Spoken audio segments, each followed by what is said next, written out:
man, I don't know how to say this. I'm just going to come right out and say it. So I've been on this radio station for 4 years, and I'm going to continue to be on this radio station for hopefully a whole lot longer. But the way I'm going to be on this radio station moving forward is going to be a little bit different. And I'm no longer going to be behind this microphone because I don't know, where should we go back on this? Gosh, well, I guess 3 years ago, I got an opportunity to sit down with Mike Cristaldi, who's the head of communications for the Hornets and does all their PR. And he sat down with me at lunch one day and said, "I'm a big fan of yours, and I want you to do a little bit more on our radio broadcast." And I thought, well, that sounds great. I'd be willing to do that. And so I did that. I did the pregame for the Hornets every single game. I sat, as you guys know, courtside for all 41 home games. And it was the thrill of a lifetime. And I think it's probably the worst kept secret on the face of the earth that I love the NBA. Sure, that's a bad secret. The worst kept secret on the face of the earth. I love the NBA, and I love the Charlotte Hornets, and it has been the greatest thrill professionally, personally, to be able to be in that arena 41 times a year, another 41 times on the road when I get to be involved on the broadcast. And so, over the last few years, I built some pretty incredible relationships, and I rediscovered, I think, what was something I didn't know was a true passion of mine. And it's so funny, Killer, because as I've grown up, I've never been a guy that's, I want to go be this for a living. I want to go do this. This is what I want to do for the rest of my life. I've kind of figured things out as I've gone along.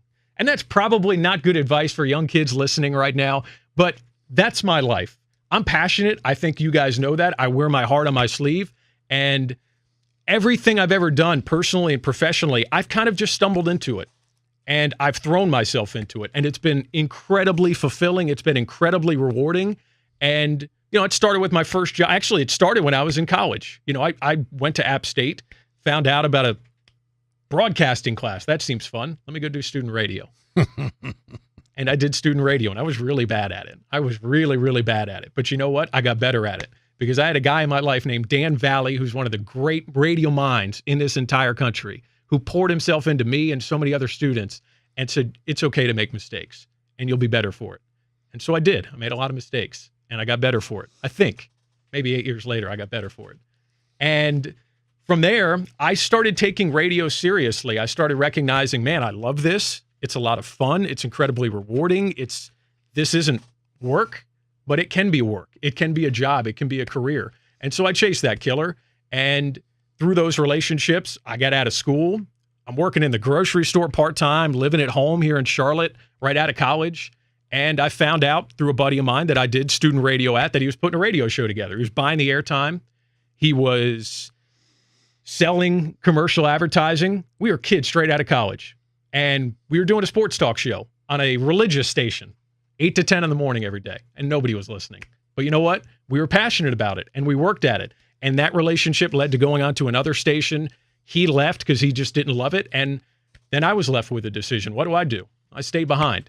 And I got to produce Bill Rosinski's morning show, the original voice of the Panthers. Mm-hmm. And again, the opportunity of a lifetime. And I did that for about a year. I had an opportunity to do scoreboard updates at IMG up in Winston-Salem.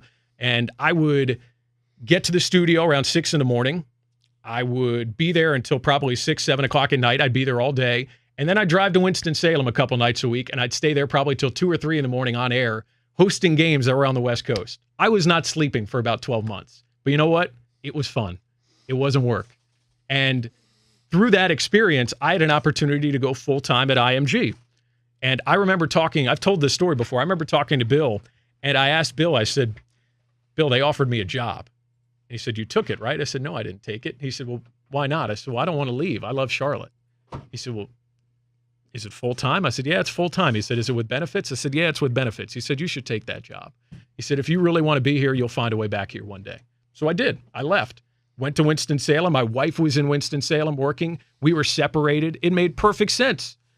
And so I did that. I worked college radio, college sports broadcasting for about 3 years full-time.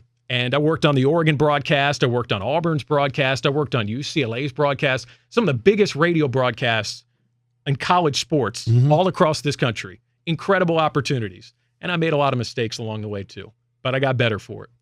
And this is true. Through that relationship, this is now 4 years ago, nearly 4.5 years ago, I'd listen to FNZ. I always listened to FNZ, even when I was gone from Charlotte. And I knew that they were making a change in the afternoon. I didn't know DJ Stout. He didn't know me. But I sent him an email saying, I love Charlotte. I want to come home. And here's my air check. And he sent me an email back. I'll never forget this, about an hour later saying, call me. So I called him. And what I really found out in the long run was he was desperate for a fill-in host. So it was a holiday weekend. Tony was at the beach, not shockingly. And so it's Memorial Day weekend. He said, can you come in on Friday? I said, yeah, I can. And then he called me back a couple hours later, and he said, can you come in tomorrow? I said, well, DJ, that's a really nice offer, but I don't think I can. I want to do a good job, and I don't think I could do that if I came in tomorrow. So I didn't. Came in on Friday, did a 5-hour radio show. It was 2 to 7 at that time, and it flew by in the blink of an eye. So with Kevin Weidel, so with Sean Wheeler, Steve Smith was my first interview. I think Kendall Gill came on and told an incredible story about Muggsy Bogues wearing a full-length fur coat. It was a lot of fun that day. And I remember getting off the air thinking, I want to do this. I want to do this every day. This is my passion. I feel like this is what I was put on this earth to do because I'm from here and I care. And that was fun to me. And Tony texted me right afterwards and said, man, you did a great job. I was listening. All my friends were listening. You were great. There was talk of me coming in the following Monday to fill in again. He said, we don't need you anymore. I thought, oh man, I didn't do very well. I guess I thought I was doing well. I didn't do very well. Well, it turns out I did so well that they didn't want me to come in anymore. They knew that I was their guy. And that Monday, instead of being in to host the show, I was in DJ's office and he offered me a 3-year contract, just like that, after one show. And of course, I jumped at that opportunity and I've been here. I just signed a new contract a year ago. But dreams change, Killer. Yep. I've only been on this earth for 31 years and I've realized that every step along the way. Things happen in your life and you get put in situations and you get put in touch with people and you get to experience things. And the Charlotte Hornets have been that for me for the last 3+ years. And so about a month ago, I had an opportunity to do an interview and I was scared out of my mind and I did it. And then I thought, I don't know how that went. About a week and a half later, I got called to do another interview, this time with some people that are very important. And I thought, this is now I'm in it. And I didn't hear anything for a little while. And I started to think, you know what? I know I did a great job.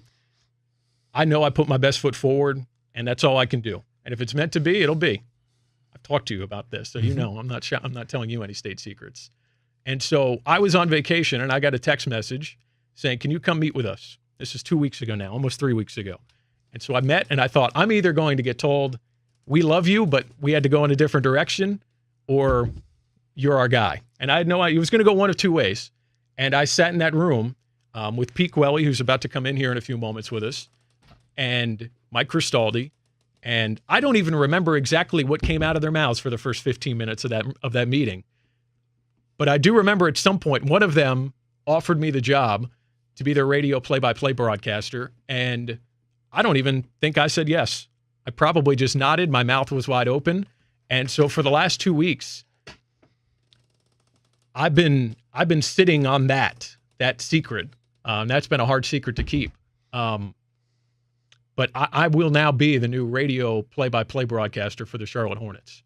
And I can't believe those things are true. I can't believe I can say those words and that's a fact, but that's reality. And I never get nervous. I did not sleep a wink last night because I'm so excited. I am so happy. This is killer. I'm 31 years old and I will be the voice of one of 30 teams in the NBA. Fantastic. I mean, I can't believe that. Fantastic. And so I'm going to be a mess today, the rest of the show. I've been a mess. I'm a mess right now, but it's been the thrill of a lifetime to be on this radio station for the last 4 years because I care so much about this city, and that's just getting started. Yeah. And that's where I'm at today. So I'm a bit of a wreck. We're going to take a time out, and we come back, and Pete Gwelly's going to join us. It's Middays on FNZ. We're powered by Ortho Carolina.